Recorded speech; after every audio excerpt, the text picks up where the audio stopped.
Welcome back to If I Knew You Better. I'm Brendan Davis, your host, and my guest today is FEI Wu. FEI is the host of the popular podcast FEI's World. She also has a new documentary series coming out that features such people as Seth Godin. You can go to feisworld.com to find out more information about this, and of course I will link FEI's site and some other things in the show notes. Let me say first of all that if you have followed my other podcast, she has been on Big Fish in the Middle Kingdom twice. On that show, I would typically do a in-depth interview with someone where we went really deeply into their backstory, what the relationship is with China. In her case, she's from China, but moved to Boston. Well, she moved to the U.S. for high school for a year, and then she ended up in Boston, where she has been as an adult now for longer than she's lived in China before she actually made the move. But the second interview was more topical, and so if someone comes back on that show, we get into current events and talk about things that are more relevant in the day. And she also had me on her FEI's World podcast once, and in that interview, we touch on some things that are interestingly, ironically, coincidentally, maybe not, but that have been brought up in my personal life again, which I'll get to in just a few minutes. What I want to say, though, is that this is a fresh conversation. We don't really rehash much of anything that you heard before, so even if you did listen to every word of those three other shows, which is probably pretty doubtful, this is about, roughly 97% new material. That's not a scientific number. That's just a pretty good guess. Our main focus on this show is on her mom's very successful art career. She is an amazing artist, and in particular on this brand new gallery that's been built to house a private collector's pretty significant portion of her work as a permanent collection. They have just arrived in Qingdao as I'm releasing this tonight, actually, which is June 5th, China time, as I'm recording this and putting this show out later, for the grand opening of that gallery this week. So if you are in, or if you ever get to Qingdao, please check that out. I've seen a lot of her work online, and FEI's mom is pretty incredible. Now, I mentioned that coincidentally, there are a lot of things that are kind of coming back around here on the show that I did with FEI, where I was her guest. We got a lot into my backstory. Now, there's an aspect of FEI's backstory that we touch on just briefly in this interview here, namely that her father died of cancer when she was just a little girl, and then her mom did this heroic job of raising her, and while she was also working on her professional art career. So it's really great to see the success that both FEI and her mom have had at this stage in their respective lives. Now, this is personal for me in many ways, not the least of which is that my own mother, Ellen, raised me both by herself and with the help of her mother, my grandmother, Geneva Thompson, St. Geneva, who was really a second mother to me in all ways.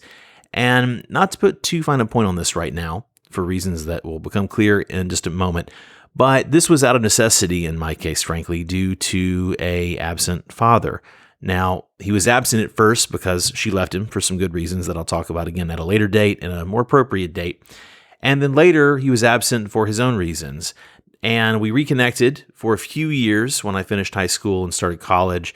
But then, for a lot of complicated reasons, I was forced to sever that relationship myself for, again, very complicated reasons. And we didn't speak for 15 years.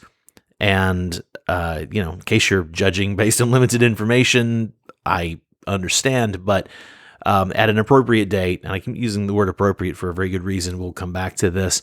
In time, though, we did reconnect, and we maintained this kind of steady detente for a lot of years until the last several years, and then he started having these really serious health scares. So, he started doing what many people do when they fear that they're end of the road. He wanted to make amends. And I saw the state he was in, and so I tried to make it easy for him to do that. And so when that first scare, which was legitimate, it wasn't like a cry for me to repair the relationship. I mean, there was really a bad chance that he wasn't going to make it. So we continued to try and heal this relationship. He had moved from his long time home in South Georgia, in Albany, Georgia, to Seattle, where his older half-brother Clem lived along with my cousins and their families. And after Clem died, though, he started to feel like, he didn't want to be a burden on the cousins, who really were the ones who were doing the great job of taking care of him locally. And he decided that he would move back to where he had graduated high school, where he really considered his other home, which was Aiken, South Carolina. And, he and I stayed in touch on Skype throughout all this process. I visited when I could in Seattle. And I was seeing that his mental and physical health was really getting a lot worse. But he was the happiest I'd seen him in a decade since he moved back to Aiken about a year and a half ago. And so when I was back in the U.S. earlier this year, again, if you've heard my other shows, I was working in California and based in and out of California and traveling around. I made a point, of course, to go home and see my folks. My mom's in Birmingham with her husband. And I flew into Atlanta and I took a bus and got to see a bit of the country that I vaguely remembered. And I went to visit him in South Carolina. And we had a really great visit. But it was, a little sad because at the end of it, we made sure to say our goodbyes. We both knew we'd never see each other again, most likely. So on my Monday here in China, just this Monday, 2 days ago, his old friend Ed from back in South Georgia reached out to me on Facebook, which is blocked here. But I got alerts, and it's really complicated because there was a big political event here in China you might have heard about that we don't talk about if you're in China. But the access to the outside world was even more blocked up. But I was getting alerts. I did get the push notifications. So I was able to get the gist from Ed that my dad was in the hospital and it wasn't looking very good. And fortunately, through the efforts of his old friends, these ladies, Jean and also Carol, and then his priest, Father Grant, and some people at his senior home where he lived, I got the story of what happened. So I'm just going to share a brief bit of this. Basically, over Memorial Day weekend, he fell on a Friday. And, most of these senior homes, they have alarms and buzzers on the walls and in the bathroom. And he also, like a lot of the people, had a emergency remote alert that he would wear on the necklace. But he wasn't wearing the thing. He wasn't wearing it. And he was in what they call independent living, which if you haven't dealt with a family member in sort of an older age home, it meant that they didn't check in every day. It meant that, some of these people actually had cars, and drove themselves around. So it was not a nursing home. It wasn't even assisted living. It was a step that was more independent than that. So unfortunately, this happened on Friday after people had gone home for Memorial Day weekend, and a lot of the neighbors were gone. So the sad story is that he was not found until Tuesday, and he was alive but in really horrible shape. You never know with old folks.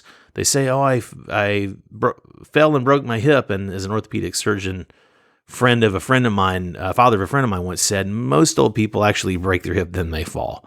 When your bones are brittle and osteoporosis and things set in. It does happen, of course, if you fall and you break things. But nonetheless, he fell, was very bruised up, and they finally found him Tuesday when he didn't show up for breakfast because everybody expected him at breakfast. And so he's really bruised up, and they were worried about thrombosis, got him in the hospital, worried he'd throw a blood clot.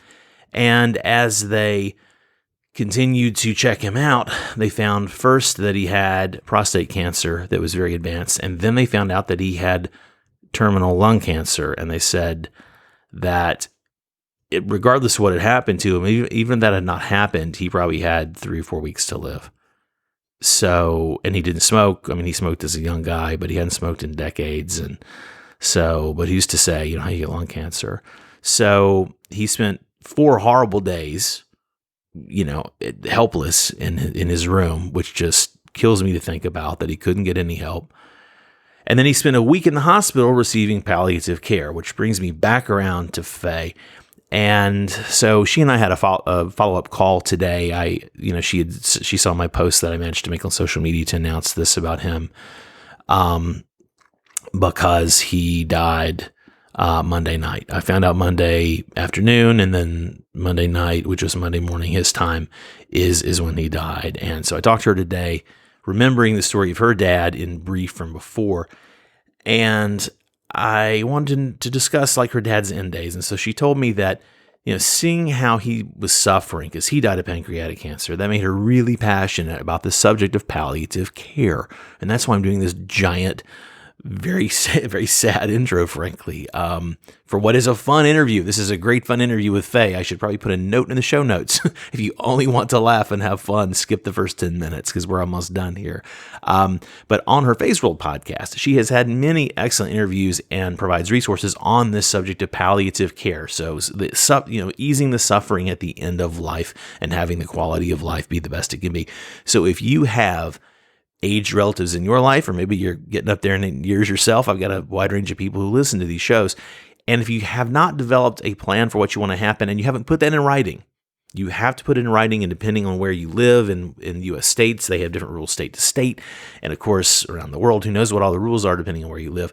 But if you need to put this in writing and find out what you need to do, maybe it has to be a legal document, usually just a written document that's witnessed, that's in your hand is sufficient. But you want to make sure you do this. And if you go to phaseworld.com, you search the word palliative to find the shows I mentioned. She has this episode with BJ Miller. This one in particular is really, really good. BJ is the creator of a massively popular TED Talk on this subject, and his story is amazing. He's also been a former guest of a lot of other shows, including Tim Ferriss's show. So I think that one's a really great place to start.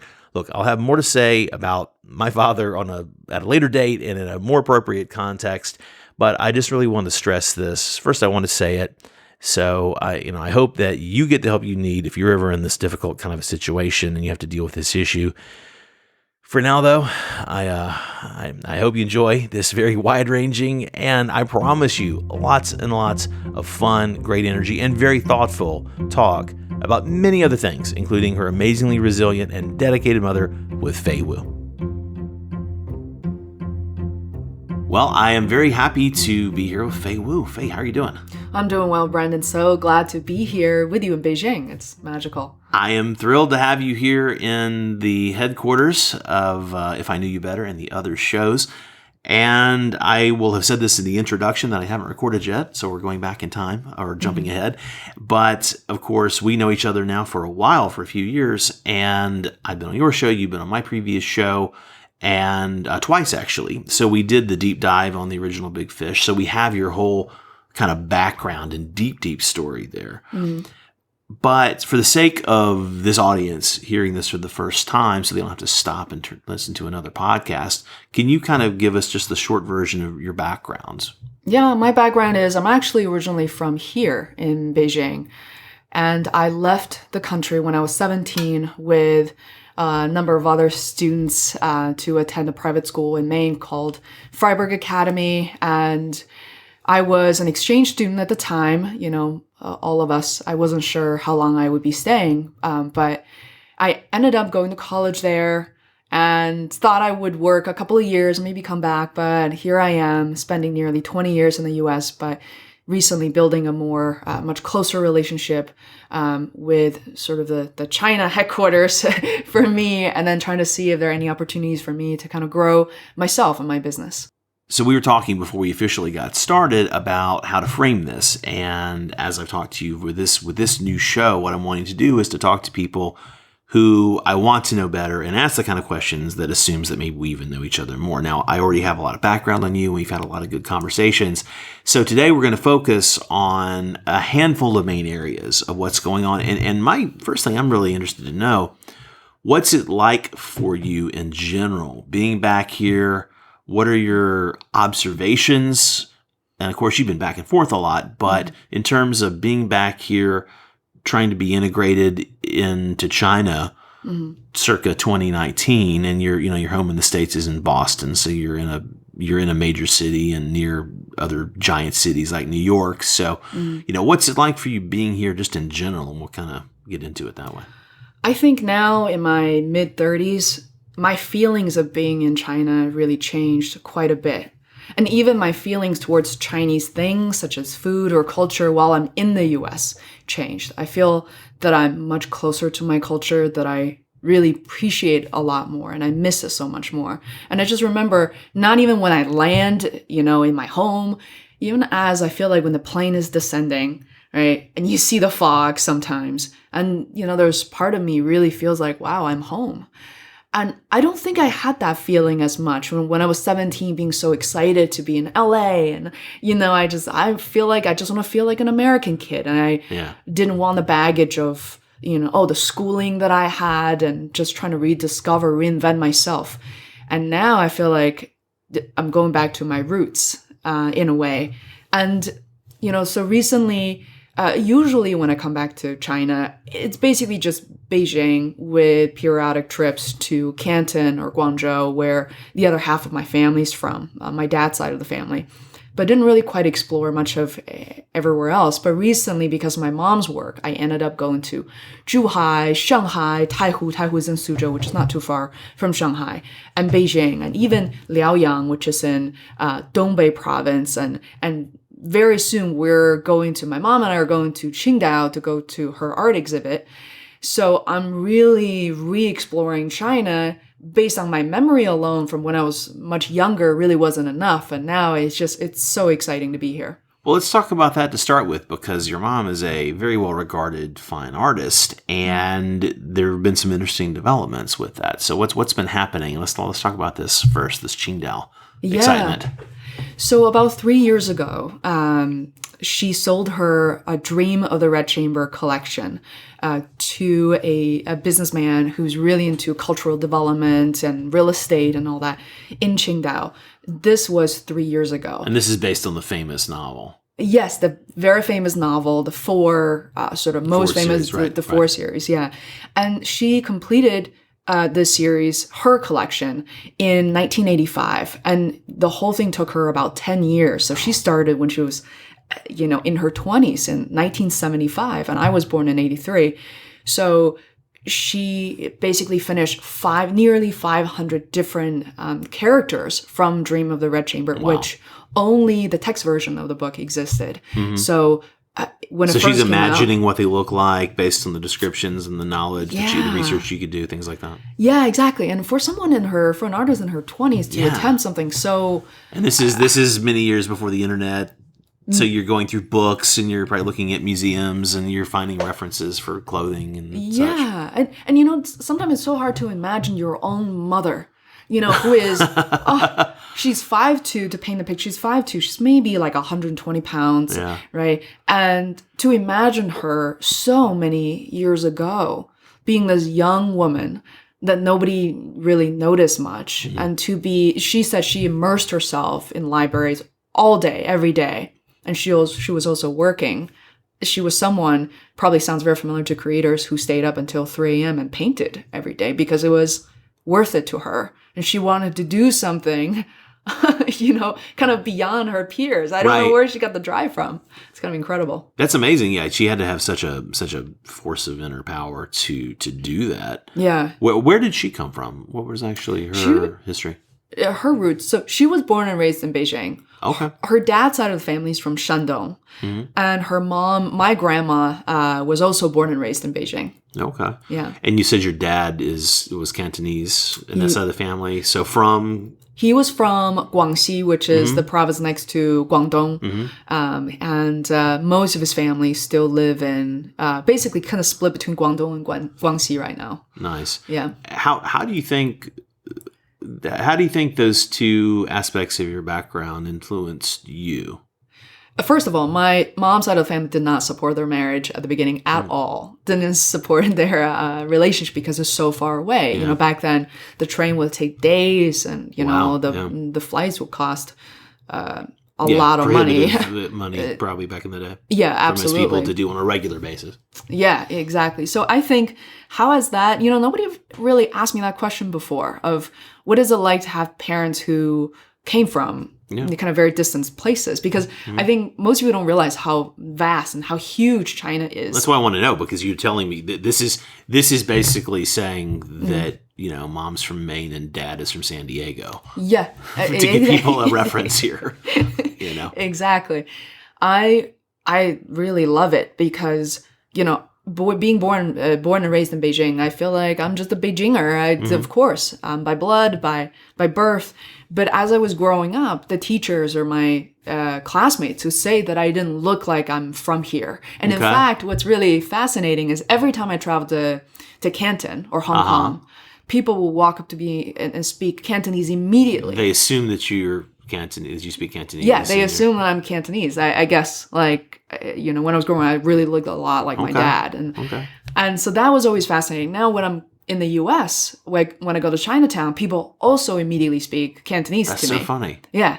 That's so funny. So my mom would laugh because she knows I'm kind of lacking in the understanding of Cantonese. It's completely different. You speak Mandarin and English, but you're not really, how much Cantonese is not, can you function at the very basic level of, hey, how you doing kind of thing? A tiny little bit, but not very functional at all. Yeah. So I find that to be, to me, just like the differences and people's reactions to me. I know some people feel like they fear that, and it's kind of unknown to them. And, we've noticed that with people also living in the US or in Europe. Like, if people are from a different culture, it feels very uncomfortable. But I don't know, it just always makes me feel special and different in a very good way. Nice. I don't know why. Well, that's why it just occurred to me to ask, because knowing you to the degree that I do, and again, I mean, you're an American at this point, but you're Chinese. It's up to you to own your heritage. I think it's up to anyone to how they identify. But we've had this conversation more than once on and off the mic, and you're very American. So you have these roots as a Chinese person, but you've been in America longer than you've been in than you were in China. Yeah, that's and true. So we've talked again in the other interview, and then we had a follow up. It was sort of a catch up, but we touched on historical things as well. So it's interesting how you've integrated all this. And so there's this nice museum in Qingdao that's opening to be a permanent home for this particular collection of your mom's. That's got to make her thrilled to see like this legacy of hers. Yeah. That's being preserved. I mean, what are the sort of expectations for it in terms of, I guess it's going to be a bit tourist attraction and... Absolutely. And there's a little, like a mini episode I'll throw in there. Okay. This collection was actually displayed at the Grandview Garden in Beijing for about 20 years. Okay. And that's the place that's set up to, it's like the diorama, it's like the living diorama of this novel series. Yeah. Absolutely. Yeah. I can't believe you know. Well, I was engaged, not to make it too much about me, about 5% of Brendan ends up with my stories, but I was engaged in some early conversations with some people about doing a documentary fantasy, like a film, maybe an AR, VR experience, turning that into like a thing, so shooting elements and making it a living walkthrough documentary where you'd have characters who are real characters and then you'd have people that are virtual characters. That's exactly what my mom wanted to do, so we need to talk. Well, this was a couple of years ago. You'll talk at lunch a little more and maybe I can connect you to the people somebody that helped run the place. But anyway, so I learned. I had my old assistant translated the abstract of the books, and I don't remember anything now, but I remember that much. So that's the reference. So this collection was there at you said Grandview Gardens. Is that the name of it? Grandview Garden, Daguanyuan, in Beijing. And so now it's got this nice new home that's been purpose built for it in Qingdao, and you're heading there as. We're recording this. This will go live next week. So as people are listening to this is just a week out. So are you in Qingdao as this is on air? Yeah, I think so. I'm going to be in Qingdao, traveling there on June 5th. And my mom's art exhibit officially opens. So the opening ceremony somehow takes 2 days on June 9th and 10th. That'll be 3, 4, 5 days after this airs. I will have to. That's great because we also started a WeChat official account for my mom, so I can actually embed. I'll get the link. I'll get the image for that from you to put out in the show notes. All the show notes at the end of the show. I'll remind everybody, but at crazyinagoodway.com, you'll find all the resources for this show and others. Awesome. I have some preview pictures I can also share with you as well. Oh, please, yeah. Give me whatever links or photos I'll put a little post together about it. Yeah, I'm really excited for her. To be honest, I think I'm almost more excited than my mom is at this moment. It is just, when you love someone so much, it's just incredible to see them excited, and I can't describe. And that's why I feel like it's always more fun when we work on a project, either with our friends, with our loved ones. It's really an incredible experience. And my mom I think she's still slightly in denial because it's been so many years. Well, like you said, 20 years at Grandview Gardens is like, that was a home. Yeah, that was the home. And so now putting a thing in Qingdao. So without getting too much into, I won't ask you to be specific about the businessy stuff, but generally speaking, was this basically an avid collector that is based in that area and said, this should be the home for it? And is that why Qingdao? Because there's not really another connection to Qingdao, right? Yeah, so is that just where the There's Or, a city there in Qingdao. Qingdao is a city, and so many different layers, tiers, and neighborhoods. It's called Chengyang, and they're very known for their kind of cultural events. And I've heard of that place. I haven't been there, but I've heard of it. Yeah, I was really surprised because I couldn't quite pinpoint on the map where it is exactly. Yeah. 3 years ago, I went there with my mom, actually visited what they call the cultural park. So, 文化园, or in this case called 国学园, which means the Chinese cultural place, a garden. And inside of that place, you'll be very surprised. People can live inside of it, and there are gardens and parks all over. And there's several kind of museums, and at least places set up that look like museums to me at the time. And so I remember touring the place, and they said, the Dream of the Red Chamber, your mom's collection is going to be living right here. I just thought, it's perfect because it's not kind of in the middle of nowhere. People are already living there. Right. It's a place of interest, and it's a destination.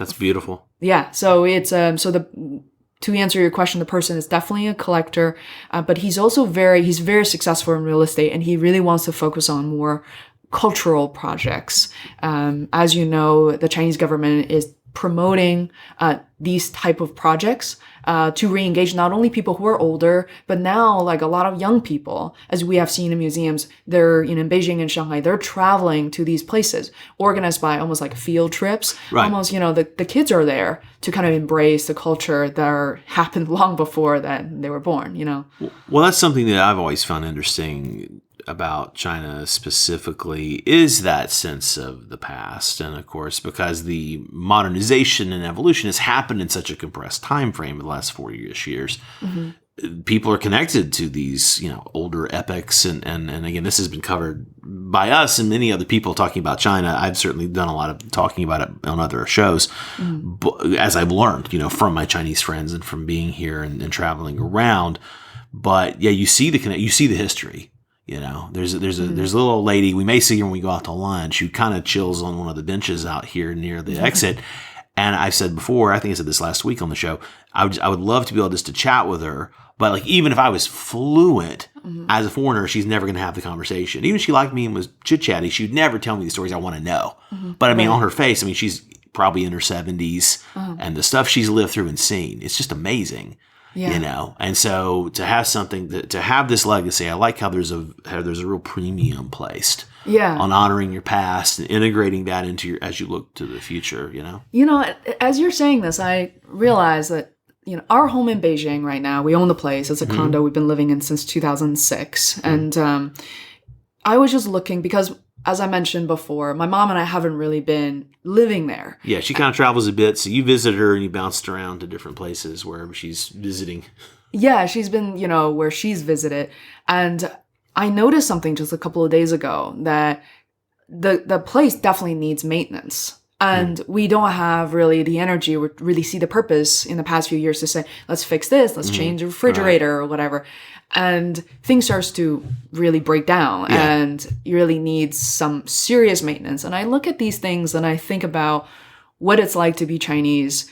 And it's, it can be very tough, right? Growing up from the educational system of learning calculus 3 when you're barely 11 years old and things like that. And, kids dragging things that it doesn't just look like a suitcase. It actually is a suitcase to school. With their books, right. To school.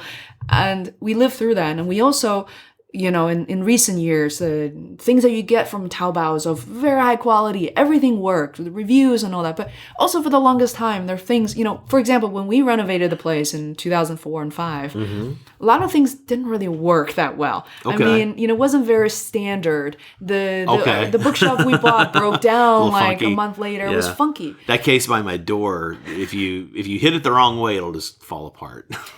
It looks nice, but if you lean it the wrong way, and it's a goner. So the appliances at home, especially, not of very high quality.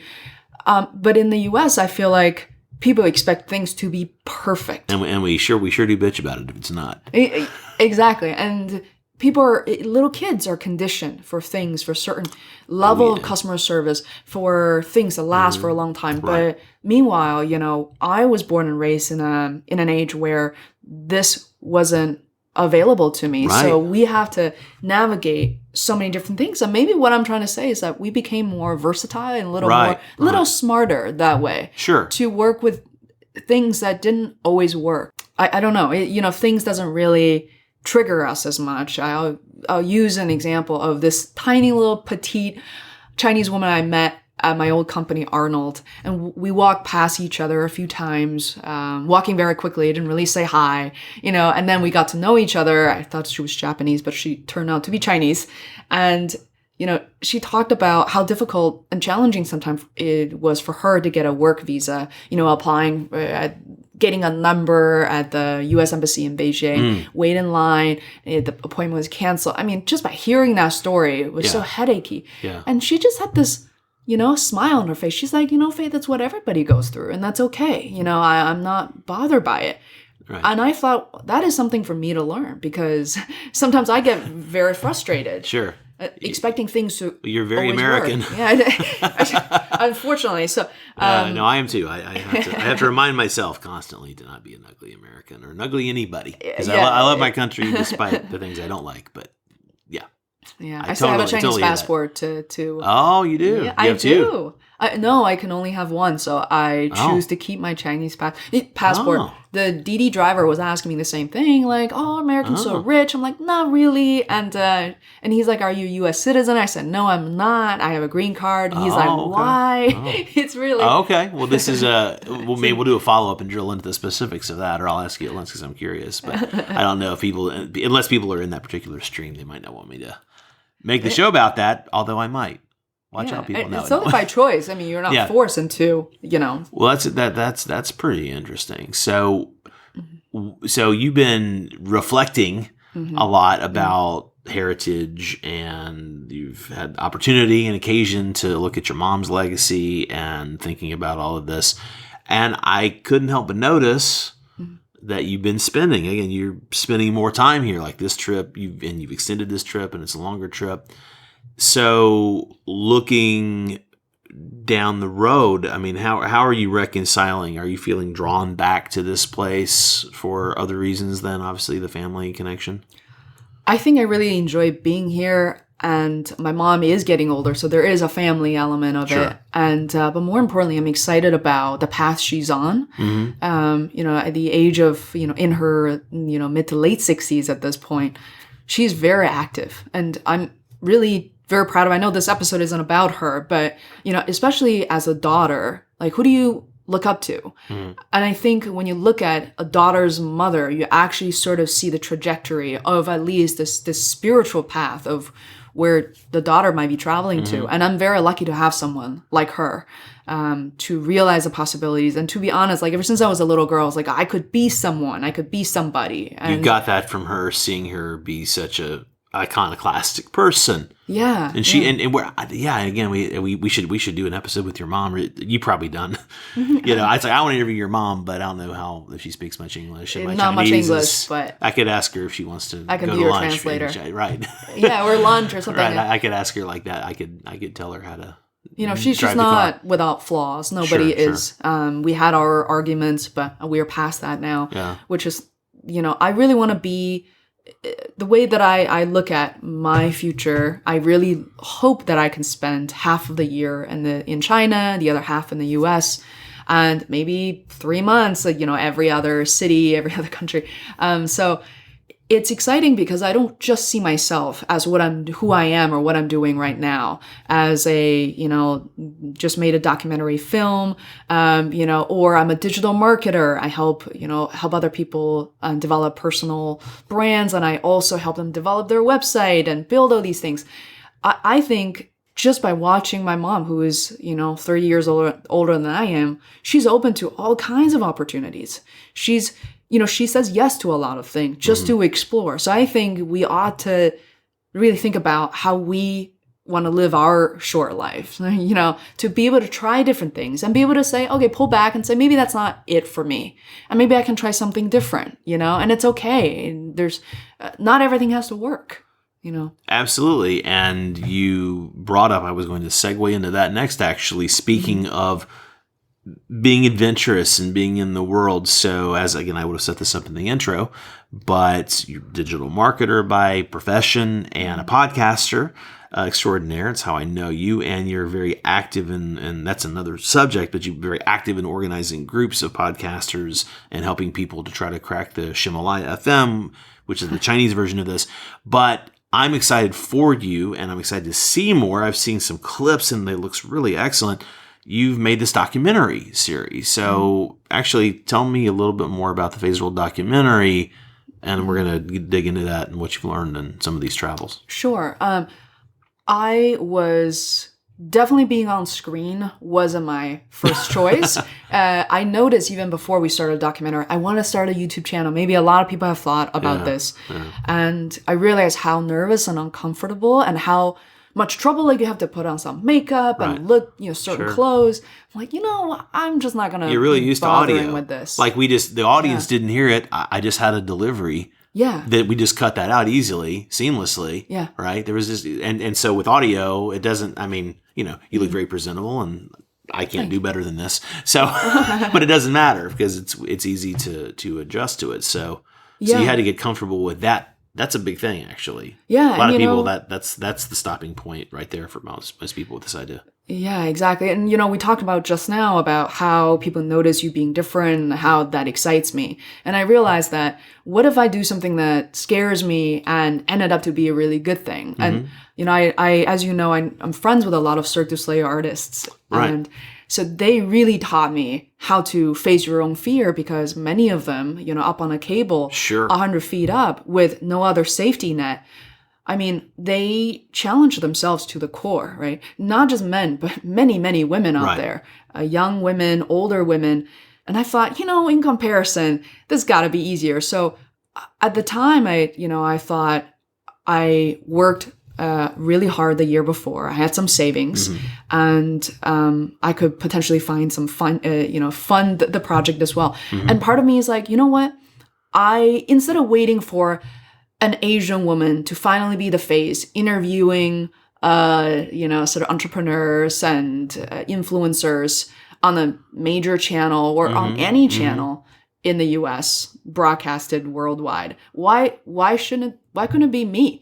Why not, indeed? As stupid as it sounds, because I have no experience, right? I'm not like an existing, already famous person or already on screen. People recognize my face. But I said, you know what? Maybe I can just make a little ripple. Maybe I can just be that one person making a difference among 10 young women who looked at me as like, hey, maybe I can do that too. So that really was all the drive I needed. And I did a little bit of research on Netflix and Hulu and, Amazon Prime, and just by finding, film hosted by Asian people, not just as Asian women, and produced and directed very, very few of those. So I decided to give it a shot and assemble a team of people with not much experience, and off we went. What was really what were you getting at? Like, what was your organizing principle? And for the sake of, again, assuming that everybody in the audience hasn't made documentary films like we have, because that's also part of what I've done professionally, typically you go into this with, okay, here's the general theme that I'm organizing this whole project under. Here's some specific things I want to unearth, and you come up with kind of some standard questions that you use as your refillable for all the different people, and then of course you ask specific things as you go of the certain people. That's kind of the format, and then you slice it all together and hopefully intercut it in a way that's really meaningful. And maybe you're doing an episode. In this case, you're streaming together Seth Godin and then all the other people who are great, but whose names aren't coming to my head. But so you're streaming. So you ask a question. You start off with somebody who has a great opening into an idea, and you pick up the thought with somebody who had a great thing to build on it, and you thread through 4, 5, or 6 people on a given question. And that's a typical way that a documentary is put together if it's to make it interesting. I wish I knew you and sort of had the clarity. Well, you knew me, but we didn't talk about this before you started. That's unfortunate. I feel like... But how did you do it? Yeah, what was your organizing framework going into this? Yeah, sure. I just want to preface by saying something. If people are listening and trying to work on a really hard project or an impossible project, I love what Mick Ebling from Not Impossible said. Commit first and figure it out. So I committed. Yeah. I really did not have the clarity that you had just described. Okay. And I knew I wanted to do this. I knew I needed some help from the people. And we sat down. To be honest, we had a lot of ideas. And that alone drove us a bit crazy, as you can imagine. Yeah. We could do it this way or that way. But then quickly, based on the budget we had, which wasn't very much at all because half of this was self-funded, more than half was self-funded by me. For example, we wanted a format where a camera follows me with like months of footage and watching all the little magical moments unveil. Like, no, we did not have the You can't afford to have a small team following you for months at a time, right? Exactly, even though a lot of the professional films were done that way. So in terms of the theme, Seth Godin, as you mentioned, has been, I feel like he's been rooting for me, even though he had never even met me for the past, It's kind of a distance mentor. You went through his, what was it, EMBA or what was Alton BA a few years ago. But I had been reading, I read all of these books since 2005. That's a lot of books. Yeah. I think he just wrote a new one while I was getting the door. This is marketing, exactly. He just put out another book. I already bought that one. I read that one. Okay. And it's crazy. And it's true that some of that stuff is a little repetitive. I mean, if you're learning from one person. But I thought about the way that he was able to, quote unquote, mentor me through all these years. Sure. Sort of feels we had a very close relationship, along with all the other people, to name a few, Dory Clark, Basila Bukoko, Mick Ebling, and all, Athertons from Cirque du Soleil. And we sat down and said, what is the theme that kind of connects all of them? And I realized the theme, surprisingly, is actually a timeline of my own life since that day, since when I was 17, I arrived in the US. All right. And kind of all the struggles and all the little successes that I had along the way were because of a lot of what I learned from these people. And so that's a theme. And then we want people to kind of, the takeaway, right? Like then the second question is that we want people to take away from this. People's time is precious. So we want this series, only 5 episodes, and each episode is only about 11, 12 minutes. Okay. Literally cut down from a very long 1-hour episode. And we're trying to have a very short and crisp. So the theme really is for people to understand that they can do it too. They can do what I do. Okay. And they can do what these people are doing. And some are more relatable than the others. Sure. And, we want to prove that the drive to success or the drive to succeed is not really bound by your skin color, your race, your cultural background, and how much money you have, even the location or your style. And that's kind of a pretty tall order, but it's what we've validated and what we found. And from the people, and I've read the capsule bios on most of the people, I think, in your series, because you were doing updates on social media, and I've been following this since you were going along with it. And again, even if everybody in sectors, everybody is a household name in the sector they're in. They're all people who are well known and respected in the area that they live in. And Seth Godin's probably the one that crosses a lot of, he's a bit more publicly known, but everybody, what I got is that everyone has basically really done something super ambitious. They've achieved success in something that's really kind of out of the ordinary, or they've had extraordinary success in a field that people strive in. So what are a handful of things? And I'm not trying to put you on the spot to quote people. If that occurs to you, that's great. But what are some things that stick with you, maybe even emotionally, like in terms of what you've learned from this process? Like, what are your big takeaways that are maybe face specific and actually make it more interesting? But yeah, like you said, a lot of these people have achieved a lot of things in their segment, and yet you have never heard of them, except for many people haven't heard of them because it's so easy to follow the trend. It's so easy to look at these overnight success. To look at even like a WeChat official account of someone who started literally in 2017. And this woman has been blogging about fashion and makeup. Like every other woman has done this. And she's now a billionaire. Right? Well, there you go. So she's famous and successful in that area. In that area she's in, Yeah, but these people I have interviewed, the youngest person, as I'm trying to remember, is probably in her late 30s. So I'm not going after people in their teens and early 20s and look at these people, 15 years old and a millionaire. You're not looking at the tweener or 20-year-old lottery winner types. You're focusing on people who built it through like maybe it maybe success has come in a relatively short amount of time, but the preamble Yeah, to get there has got a history to it. Yeah, the things that and you kind of dig into that history. Absolutely. Yeah. You know, and Seth Godin in particular said, I don't want to talk about my own success, my own path, because it's not going to be yours. Exactly. You know, you could be wildly more successful than I am, but I want to teach you the way how we think, so that's more universal and applicable. And what I also learned is there's a lot of counterintuitive wisdom, as in so much of what we learned in school or at home or whatever the mass media has conditioned us to believe in. That is, a lot of it is not true, you know, and these people are slightly older. And, you know, the Cirque du Soleil artists, Andy and Kevin and Garcia, they've been in the business the two brothers have been in business for 20 years now. Wow. Can you imagine someone in their early, possibly to mid 40s now, are literally hanging by a cable 100 feet up in the air?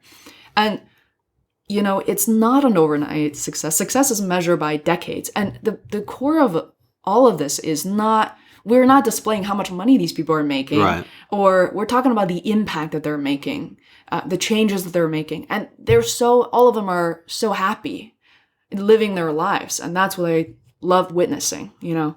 And so, again, when people ask me who you know, don't know how this weird business works, oh, when can we see it? Like, we just finished shooting anything. Oh, great. When's it out? I have no idea. So you're I know you're in the process of making some deals or dealing with your release, and I'll continue to link that. And when it's actually released, we'll do like a little quick catch up and put the word out. I would love that. I can send and you have the clips. Feel free to share those however you want. Yeah, I'll do that. In terms of how does this fit into your overall gestalt, your approach to the next phase of your life? How has this changed you, this process? Because I know you've been remaking your personal, professional world, and you're heading off on a new, still being determined adventure. How has this changed you to do this project? Yeah, I mean, if I can just speak the truth, because a lot of people feel like that's all that's allowed here. Yeah, exactly. To get to know me more. And I feel like I wish more people can really talk about things this way. Yeah. So many people ask me, okay, sure, this is not $1 million film. As you know, in the film industry, this is nothing. This is like, I don't know. Doesn't have to be. It looks great. I'm not just trying to butter your biscuit because you're my guest and my friend, but it looks great. It's going to look and sound. It looks and sounds like a movie when you're done. So. Oh, lovely. Yeah. I love to hear that. And people ask me, what are you doing with this? How will this obviously improve, enhance your business? How is it going to make you more money?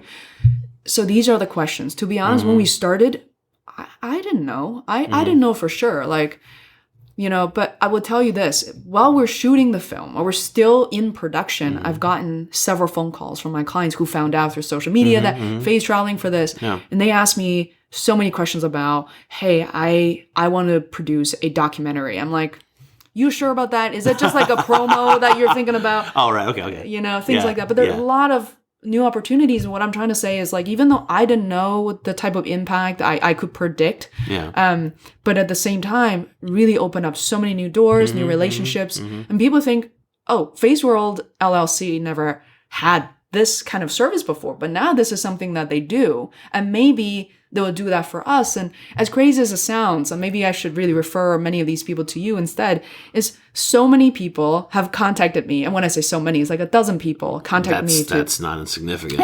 I like wanting you to, like, they want you to do a documentary for them. Yeah, I'll refer them to somebody else, right? Yeah, and they want me to mentor them for their documentary. Sure. And I will be always transparent. Maybe this is the American way. Always be transparent to say, this is my first and only documentary, but I've had a lot of video production experience before. And how this, to answer your last question, how this has really how is it changed. Changing you and your thoughts about things, you know? Like, what are the deep learnings and takeaways for you? Yeah. So not it's going to do this kind of business angle, but what's it mean to you to have done this? Yeah, so I'll use a metaphor. I think, you know, as you know, I've been a martial artist for 15 years. And there's something that Jackie Chan and all these crazy martial artists could do that's called the wheel kick. It's essentially like a hook kick, but you turn your body 360 and it looks super cool and powerful because it's in fact is very powerful and looks good. Yeah. When you reach that stage, when I was first able to throw that kick, I learned pretty early on when I was still a yellow belt. I just remember, a rush that travels through my body. Sure. Like I can Imagine. do, now I can do this. I can do all the other thing. I can do a jumping wheel kick. You're like a triple black belt or something crazy, right? I'm a third degree, Third, but there okay, are there you go. 8 degrees altogether. Got it. And then I had, that was kind of a fearful thing. Like, what if I'm unable to do this? It's a signature move for Taekwondo. And then I experienced the same thing much, much later, I think in my late 20s, to very avid swimmer. But I couldn't do a flip turn. I had an accident when I was a child. I was like, the water went right through your nose and you came up crying. Yeah. I just couldn't do it. It was literally like hitting the wall. And I was able to do it one day because I hired a coach and he asked me to do it. And I couldn't not do it, Yeah. So when I made that move, it was like, wow, I'm now almost 30 years old. I could do this. And now with the film, I think when I did it, I was, 34, 35. I realized I broke through this. I cannot think of something that I'm unable to do right now. Like that you want to do. I want to do, anything that interests me, because this was the biggest risk and hurdle and the impossible that it's in the past now. And I'm really excited to be doing all of this again for other people, for myself. It's an incredible feeling.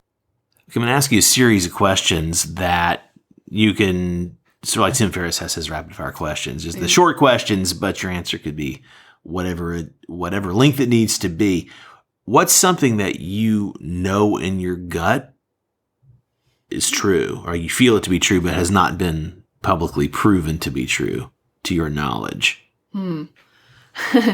So maybe it's proof. I just feel like not enough people have really taken the step yet that we could all be freelancers. We could really choose and create the life we want if we choose to. Even though a lot of people are still hiding or putting other people first, I think we ought to kind of step up and really start doing that sooner or later. Why do you think that's important? Why do you think that's not the path for everybody, but why do you think it's important for a lot of people who aren't doing it to think about that? I think people in general need to be feeling happier and more fulfilled. When you look around, and especially take a walk in the financial district, people maybe making a lot of money. Sure. They surely aren't very happy. And I watch Billions on Showtime. Hi, Brian Koppelman. Yeah. I love Billions. It's a brilliant show.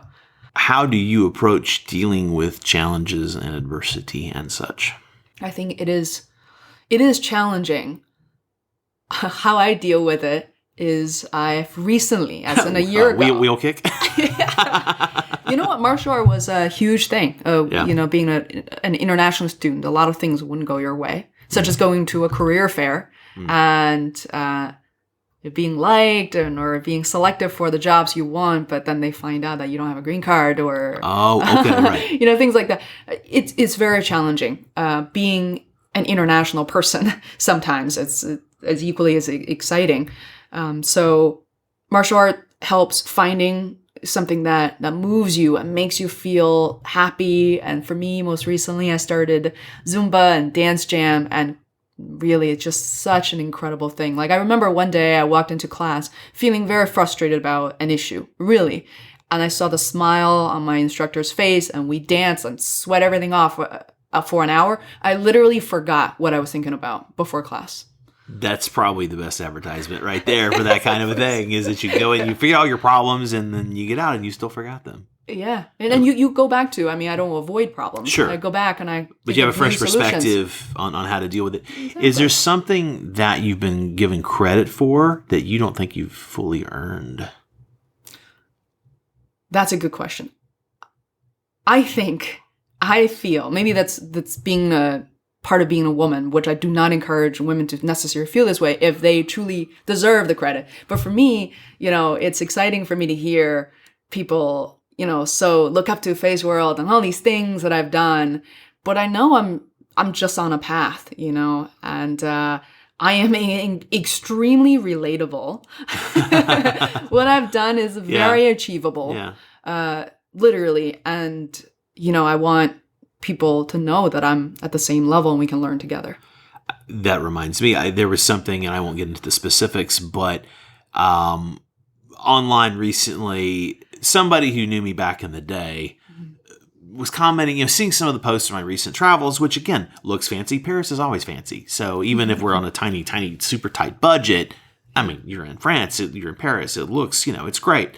But I had someone who's sort of bitter about, his lot in life, which is, they're all circumstances that we're all dealt, but there are also things in knowing the specifics of what he did or didn't do to be proactive. Bottom line is, it was someone who was venting their frustrations onto me a little bit. And, that made me angry until I kind of, I had to work through that for a moment. And then, of course, had my more enlightened perspective finally kicked in. Thanks to all this meditation and living in California for a long time. And when's the last time you were angry and why? Like actually angry, not, oh, that guy cut me off in traffic and that sucks, but then you forget about it. Yeah. I think we all feel a little bit frustrated. And I guess I'm mixing the feeling of angry and frustration sometimes. Yeah, take it how you want to. Yeah. I think it's natural for us to devote so much of our life and time and money into something and hoping that, not just hoping, and we were looking for a guarantee that it better work, I have to say that I've lately, as we talk about the documentary, so many months into post-production, and my team, who do not work for me full time because I can't afford them full time. Most all of us are freelancers, and that's all freelancers. Yeah. And I sometimes feel a little frustrated, a little angry of how much more quickly I really want to push the documentary out with a feasible plan, and everybody's still as excited as they were at the beginning. Sure. Whereas I am. And I think that's too much to ask for from other people, that they have their family and their lives to really, to live as well. So kind of have the level set and just be okay with it's going to take however long it needs to take. It's in the hands of a distributor right now. So they take roughly 30 to 45 days to vet it. And so you just have to sit with yourself and go have some good food and listen to good music, dance, and work on other projects in the meanwhile. Yeah. What is something that, with the caveat that of course you would be or maybe making a change to do this, but what's something that you wish you were better at, and you've learned and accomplished all these different things. So, but what's something right now that you wish you were better at? This is something I feel like I wish I was better at for a long time. So some people are kind of in the same situation where, for 4 years I didn't really grow up with my parents between the ages 6 to 10. So I actually discovered many people had this type of experience. We never talk about it because it's usually an unpleasant experience, because you go to sleep thinking that you don't belong, or, why your parents left you to either stay with your grandparents. Like grandparents, while your parents went off to work or something? With my grandparents, who's also from Beijing. So maybe not everybody feels the same way. So people like us grew up to be, the really negative word is pleasers. Like we really, for me, I always look, I look up to people. I really pay close attention to other people's emotions. And the bottom line is you cannot do that. People are angry and frustrated for a variety of reasons. Maybe they had the food that didn't really sit well with them. It's nothing to do with you. Right. So I think especially as creators, you have to, I keep conditioning myself to say, this is something I do for me. And have respect for myself and something that I'm happy with. That's not really adjacent to anybody else's emotions. We're dependent on their emotions. And so you wish you were better at... I love what you said, but and I see how that relates. You wish you were better at handling these things, or these disconnecting difficulties, or disconnecting my emotions from others, and be a little more emotionally independent. Okay. And I think I'm getting better, but I still think there's a way to go. That's what I got from you. I just wanted to give you a chance to say it in your words and not have me infer it. Getting older really helps. For women out there, especially afraid. I give less and less of a shit about things that don't matter. Every day I pull off that calendar. It's amazing. It's a beautiful thing. So true. And it really feels liberating. Totally. It really does. But that's because it is. Yeah. Let me ask you, let me laugh for a second. I'm going to ask you one that's a little Sure. potentially a little downer? more sensitive. Well, not, hopefully, I think in your case, this is not going to be a downer because I know enough of your backstory from talking to you, plus just listening to your other shows that you do. So I have started, I don't know that this will continue forever, but I've had a lot of people of different races on the show so far.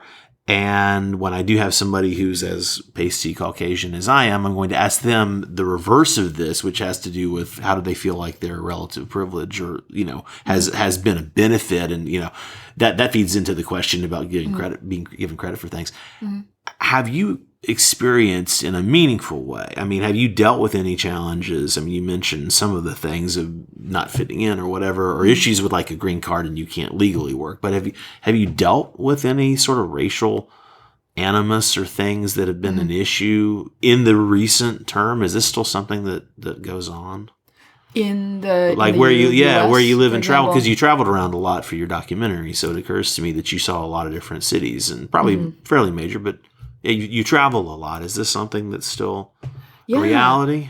I gotta say, are you looked that, at differently? I mean, is really the way I'd either say I'm this. lucky or I'm ignorant. I feel like when it comes to discrimination or this type of pressure points, it's really important to talk to different people. And I'm glad you're asking this question because I've been either one very lucky or somewhat ignorant about discrimination because it was never a well-defined term. Like, what does that mean? What kind of situations are discriminatory? You didn't know it was because of how you looked, but just maybe that wasn't maybe your day. something else. That wasn't your day to get this wish granted. Yeah, and then to be honest, I'm glad you brought it up because it's something I feel like I must talk about in the book I am working on. Right, and and because I'm so privileged. Speaking of privilege, things I didn't really earn, I'm so privileged to have ended up in a place like Boston, and I travel often to New York, and I went to high school in Maine. Still, people loved seeing you, and when I travel for my documentary, people I met wanted to be in the film. So they're very Oh, yeah. You're the most popular kid on the block when Exactly, you show up for the film crew. it felt great. And then also, I look up to them, and obviously they're very filtered guests as well. Right. They're people who are evolved. You're not having knuckleheads on your show. Yeah, absolutely. But I have personally experienced something that was really bad at the time when I was working with a client who clearly, disliked people who was not of her own skin color. And it was very obvious it wasn't just towards me, but also to other people within her own company. I was only a consultant. Okay. And when it happened, I must say, it was very, very difficult. It completely paralyzed me. I was 27 at the time. So even though it was many years ago, I remember very clearly as an adult. And I think it's, people, this question came up 2 days ago when I was having lunch with my high school friends of, from 20 years ago. Yeah, you went back in Beijing here for a minute. Yeah, exactly. And so they asked me, what do you do? Like, what does anyone do when it happens? And I said, it's very situational and it's very challenging. So to answer your question, I have experienced that, not very recently, but that experience has really stayed with me. It still sticks with you, even if you haven't had that much. Yeah. Wow. What do you credit the most for helping to equip you for this successful orientation toward your life? The most I would say definitely my mom. The second person's definitely Seth Godin. So I think you only asked to name one person, right? So. That's fine. No, that's okay. We talked about your mom, and what is it that you've gotten from Seth's work and the little bit of interaction you've had with him? Yeah, one of, to quote him, and there are many, many quotes. I recommend people look up on Google and everywhere. I mean, really just pin it, just print Google it. Seth. He's the first. Google Seth, exactly. Yeah. And he said, one of my favorite is, embrace emotional labor, dance with fear. And I think it's because so much of what we do, and being a human being is very challenging, even though we don't acknowledge and or address it. Personal level, relationship, love-wise, career-wise, it's very challenging. And, my mom at her age still is going through all three things, so it doesn't get easier sometimes. But I think once we face that, and instead of trying to control it, we're better off. So when I interview Seth, I ask him, do you still dance with fear? Like really with whatever, I think you have $40 million, according to Google. But that's probably the second hit. Googleable. Yeah, that's probably the second hit. Second hit. And he said, he paused for a second. He said, only on good days. When I'm hiding, that's, he's only on good days. So I realized then that's a different point of view, right? So. Yeah, and it's funny because the people, whether just for the most part, they're people I know from their work, and the handful that have run into who have achieved, it's sort of in that kind of world of achievement and helping others to do things like that, like Marianne Williamson or whatever, showing my roots and my age. Yeah, most of those folks admit to being they have as many challenges, and maybe even they don't say it like woe is me, but being publicly visible, perhaps even more, because they don't get to hide in public in the same way that an unfamous person like me gets to. It's incredible. I think it's awesome to be in our positions. People expect things from the familiar face who's known for having the answers or their shit together, and it's like maybe they're having the worst day of the year and they're in public, and speaking of this, you should write a book. You are writing a book. What are you doing? So I am still outlining the book. So it's you're that was a nice smooth segue, right? You like that? Switch on a dime. So I'm working a book. The title is TBD. That's a great title. I'm kidding. You should work on that title. Yeah, you never know. Maybe I should just steal and now I'll let you talk. Go ahead. Yeah, to maybe use that acronym for something else. Ooh, but that's not to be determined. Yeah, maybe it's My Life to be Determined by FEI. Yeah, maybe that is the title. Please continue. So you're writing a book for immigrants, students, and workers living in the U.S. I mean, I hopefully people from other parts of the world. This is like a future phase coming to the U.S. and trying to find their pot of gold?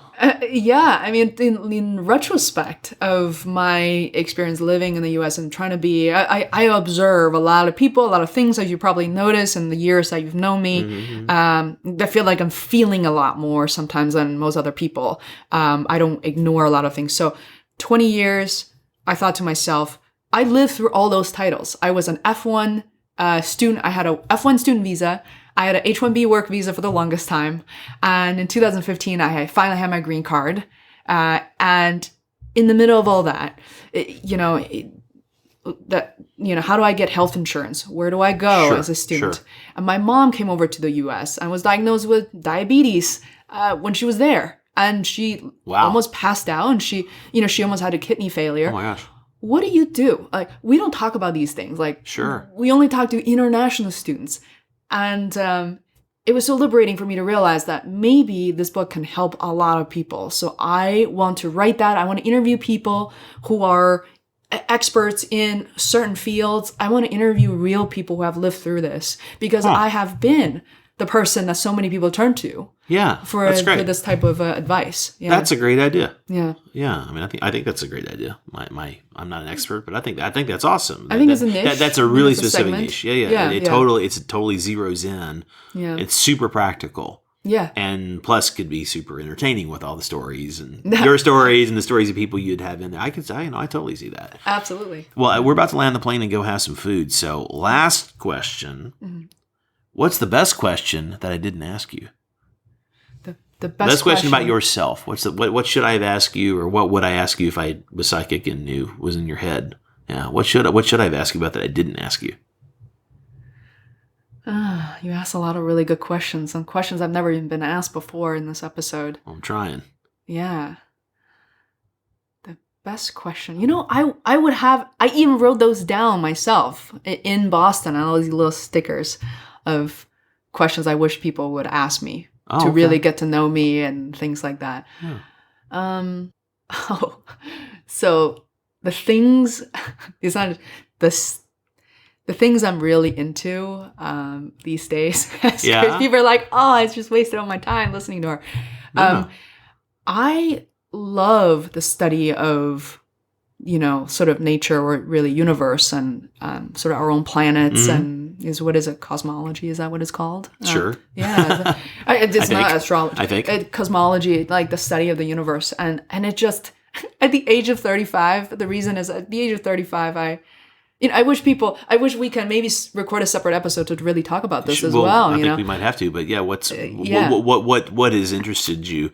I mean, is this a spiritual awakening, finding your place, or making sense of trying to order things on a metaphysical sense? Yeah, I think so. I think we are, because I think this the prequel to all of this is I interview so many doctors in palliative care, hospice care. Yeah. And I started to realize, and then these doctors come on being so happy and vibrant. I'm like, wait a minute, aren't you traveling to the hospital after an interview? Spend your day with people who are dying. Like, why are you like this? And you talk to them, and you have a whole new perspective what life is all about. And so I think that triggered something else that they didn't quite expect, which is this, cosmology. And I've been completely obsessed.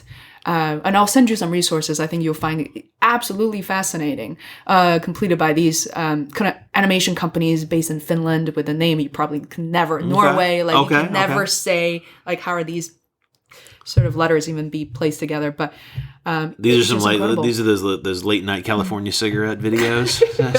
It's just very, very scientific, very nerdy videos, and they made it very fun. But I think we feel like this life is so precious. It is. Yeah. It's 100 years, and in the time of the universe, it's really nothing much at all.